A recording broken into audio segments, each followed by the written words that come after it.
Educational creativity চ্যানেলে সকলকে স্বাগত। সব জেলায় ট্রাইব্যুনালের ডিলেট ভোটার এসআইআর আবেদনের জন্য নোটিফিকেশন জারি হয়েছে ইতিমধ্যে। এবং কিভাবে আপনি ট্রাইব্যুনালে আবেদন করবেন, আবেদন শিট কোথায় পাবেন, অবশ্যই আপনাদেরকে এই ভিডিওতে জানানো হবে। তো বিষয়টি হচ্ছে, আমার টেলিগ্রাম চ্যানেলে অবশ্যই জয়েন করবেন, আর এই টেলিগ্রাম চ্যানেলের লিঙ্ক অবশ্যই এই ভিডিওর ডিসক্রিপশন বক্সে আপনাদের জন্য দিয়ে রাখবো। ওখানে জয়েন করে থাকলে অবশ্যই আপনারা এই ধরনের তথ্য বা এই ধরনের ফর্ম সবকিছুই আপনারা পেয়ে যাবেন।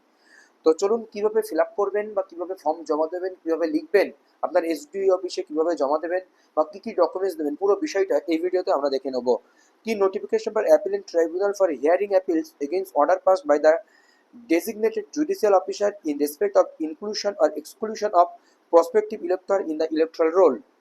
With reference to above subjects cited above, please find enclosed here the notification for appellate tribunal for hearing appeals against order passed by the designated judicial officer in respect of the inclusion and exclusion of you are requested to receive appeal petition from the applicants physically at your office immediately and ensure digitization and uploading of the appeal on the ECI net platform.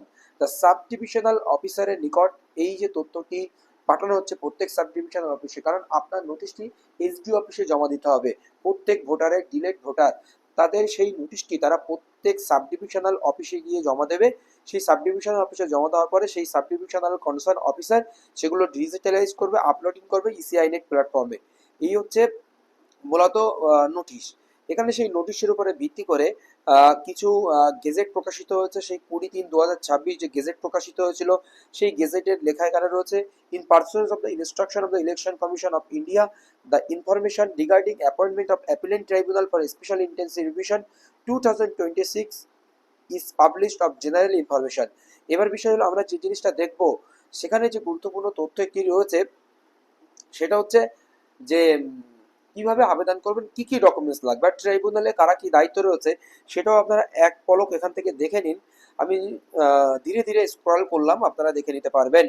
তো চলুন আমরা দেখে নিই আপনি কিভাবে finally আবেদনটি করবেন। এটাই সবচেয়ে ভাইটাল। আর কি কি ডকুমেন্টস সেখানে দেবেন অ্যানেক্সার হিসাবে, প্রথমেই বলে রাখি, আমি যে ফরম্যাটটা আপনাদের সঙ্গে শেয়ার করছি এই ফরম্যাটটি মালদা ট্রাইব্যুনালের ক্ষেত্রে, সেহেতু আপনি যখন অন্য ট্রাইব্যুনালে আবেদন করবেন তখন টু দ্য জাজ অ্যাপিলেট অথরিটি মালদার জায়গায় আপনার ডিস্ট্রিক্টের নাম দেবেন, দিয়ে বাকিটা করবেন। তো ডেট কত তারিখই আপনারা দিতে পারেন। সাবজেক্ট কি, appeal against the wrongful deletion of my name from the final electoral roll SIR 2026 under section 24 RP act 1950। এইভাবে আপনি সাবজেক্টটা লিখলেন। তারপরে যে রেসপেক্টে sir madam I am dash son of daughter of, যদি সন অফ হয়, ডটার অফ হয়, ওয়াইফ অফ, এগুলো দেবেন। Deciding at village post and PS district Malda, appealing against the arbitrary deletion of my name from the final electoral roll published on 23/3/2026, the details are given below।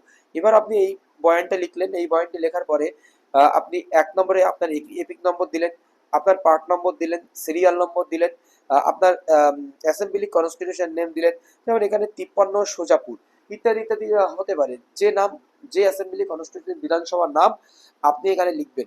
এটি আপনি সুন্দর করে print করতে পারেন ভালোভাবে। I would like to, I am an ordinary resident of the above mentioned address. I am not a permanently shifted person or a deceased. আমি কোনো shifted person নয় বা আমি মৃত ব্যক্তিও নয়। I have proper documents yet my name is deleted due to gross um, clerical error or in any way. আমি, আমার কাছে প্রপার ডকুমেন্টস রয়েছে, তাও আমার নাম বাদ দেওয়া হয়েছে। কিসের জন্য? ব্যাপক হারে ক্লারিক্যাল ইরর, মানে যারা ক্লারিক্যাল কাজ করছে, কম্পিউটারাইজ কাজ করছে, তাদের ইররের জন্য আর ইন এনিওয়ে যে কোনো প্রক্রিয়ায় আমার নাম বাদ হয়েছে। I have attach the photocopy of my Aadhaar, আমি আমার আধার কার্ড দিলাম, এপিক দিলাম, প্যান কার্ড দিলাম, birth certificate, admit card, school certificate দিলাম। Therefore I earnestly request you to review my application. আমার আন্তরিকভাবে আমি বলছি আমার অ্যাপ্লিকেশনটা রিভিউ করো and restore my name in the final electoral roll 2026, এবং আমার নামটি 2026 ইলেকট্রাল রোল এসআইআর নাম তোলা হোক at the earliest and protect my Democratic right of the Indian constitution. ভারতীয় সংবিধানের গণতান্ত্রিক যে অধিকার রয়েছে সেটা আমাকে দেওয়া হোক বলে তার দাবি। The signature of the applicant, এবার এখানে গিয়ে আপনি সিগনেচার করবেন, পুরো বয়ানটা লিখবেন, এখানে যে তথ্যগুলো রয়েছে আপনার তথ্যগুলো লিখবেন, সিগনেচার করবেন। সিগনেচার করার পরে সব শেষে যে ডকুমেন্টসগুলো আপনি সেটা দেবেন, সেগুলো দ্য এনক্লোজার বলে আপনি ডকুমেন্টসের নামগুলো লিখবেন। এইভাবে ঠিক ডকুমেন্টসের নাম দ্য এনক্লোজার বলে লিখবেন। এনক্লোজার বলে লিখে তারপরে আপনি একটা ডকুমেন্টস কিন্তু পিছনে প্রত্যেকটা ডকুমেন্ট সেটা দেবেন কি, দ্য হিয়ারিং নোটিশ কপি দেবেন, এসআইআর ফর্ম দেবেন, বার্থ সার্টিফিকেট দেবেন, স্কুল সার্টিফিকেট, অ্যাডমিট কার্ড, মাধ্যমিকের অ্যাডমিট কার্ড বা বোর্ড সার্টিফিকেট, প্যান বা আধার কার্ড। যদি বার্থ সার্টিফিকেটে ভুলভাল থাকে বার্থ সার্টিফিকেট দেওয়া দরকার নেই। Extract of 2002 electoral roll self and progeny. এখন বলছে 2002 সালে যে আপনার বাবা মা ঠাকুরদা আত্মীয় স্বজনের যে নাম ছিল সেই নাম বা নিজের নাম থাকলে সেটা দেবেন। Domicile certificate from the competent authority. Competent authority মানে আপনার যে যোগ্য অথরিটি আপনার ওখানে রয়েছে সেখান থেকে আপনি ডোমিসাইল সার্টিফিকেট নিয়ে দেবেন। এবং বিএলও ডিক্লারেশন, বিএলও যদি কোনো ডিক্লারেশন দিয়ে থাকে সেই ডিক্লারেশনগুলো দিয়ে আপনি কিন্তু আপনার কনসার্ন এসডিও অফিসে জমা করবেন। আর এসডিও এটাকে সম্পূর্ণভাবে আপলোড করে দেবে ইসিআই নেটে, ডিজিটালাইজ করে দেবে। তারপরে আপনার কি হয় না হয়, ট্রাইব্যুনালে কি হচ্ছে বিস্তারিত পরবর্তীতে জানা যাবে। এই ছিল গুরুত্বপূর্ণ আপডেট। পরবর্তী আপডেট হলে অবশ্যই আপনাদেরকে জানানো হবে। ধন্যবাদ।